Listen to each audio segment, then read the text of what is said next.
Tonight, someone you love will die.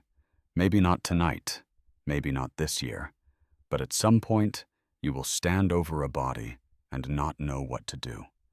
And that feeling, that paralysis, that ancient confusion, is not a flaw in you. It is the oldest feeling in the world. Because the way your species responds to death is not something civilization invented. It is something your ancestors figured out over hundreds of thousands of years. The rituals, the grief, the strange compulsion to keep the body near and then let it go. None of that is modern. None of it is cultural. It is biological. It is written into you at a level deeper than memory. And the real story of what ancient humans actually did when someone died is far stranger, far more tender, and far more revealing about who you are than anything you were taught in school. Let's start 430,000 years ago. Deep in a cave in northern Spain, a place called Cima de los Huesos, the Pit of Bones, archaeologists found the remains of at least 28 ancient humans, not scattered, not random, deliberately placed at the bottom of a 13-meter vertical shaft. No evidence anyone lived there. No food remains, no daily tools, just bodies. Just the dead, arranged together, deep in the dark. These were not Homo sapiens. These were Homo heidelbergensis, a species that predates your direct ancestors. And yet they were doing something that looks unmistakably like burial. Researcher Juan Luis Arzuaga, who has spent decades excavating the site, describes it as evidence of deliberate mortuary behavior, not accident. Intention. Something in those ancient minds said, "This person is gone, and we must do something with what remains." That impulse is you, right now. Still, for a long time, the consensus was that symbolic behavior, including burial, emerged around 40,000 years ago. But then came Kafze Cave in Israel, where intentional burials with ochre and grave goods date to 92,000 years ago. And then Cima de los Huesos, pushing deliberate mortuary behavior back 4 times further. Your ancestors did not suddenly one day develop the capacity to grieve. Grief is ancient. What changed over time was not the feeling, but the complexity of the expression. Think about what grief actually is, neurologically. Researcher Mary Frances O'Connor describes grief as the brain's response to the absence of an expected presence. Your brain builds a model of the world. It maps the people you love into that model. When someone dies, the model breaks. The signal that person should be there keeps firing. The brain keeps reaching for them and keeps hitting absence. That is what grief feels like. That reaching, that failure to update, and that same mechanism exists in other animals. Elephants return to the bones of their dead and stand over them in silence. Chimpanzees carry the bodies of their dead infants for days, unable to let go. This behavior does not come from culture. It emerges from the same neural architecture that you carry. Your ancient ancestors grieved the same way. But they added something. They added meaning.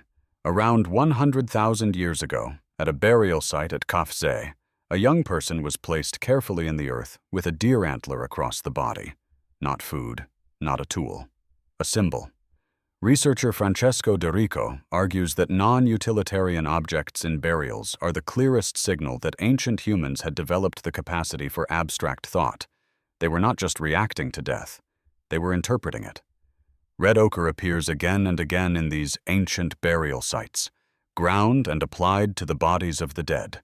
Across Africa, the Middle East, and Europe, spanning tens of thousands of years, the dead were painted red. No one knows exactly what it meant. But something in your ancestors said, this person must be distinguished. This person must not simply disappear. That instinct is running in you right now. You feel it at funerals when someone insists on the right flowers, the right music. You feel it when you can't throw away a photograph. You feel it in the strange, specific ache of visiting a grave. You are not performing a custom. You are completing an ancient circuit. In 2015, Deep in the Rising Star Cave system in South Africa, researcher Lee Berger's team found a new species, Homo naledi, depositing their dead in a remote chamber reachable only through passages barely 18 centimeters wide. Dozens of individuals, deposited deliberately over a long period of time. Homo naledi had a brain 1/3 the size of yours, and yet they were doing this, repeatedly, intentionally.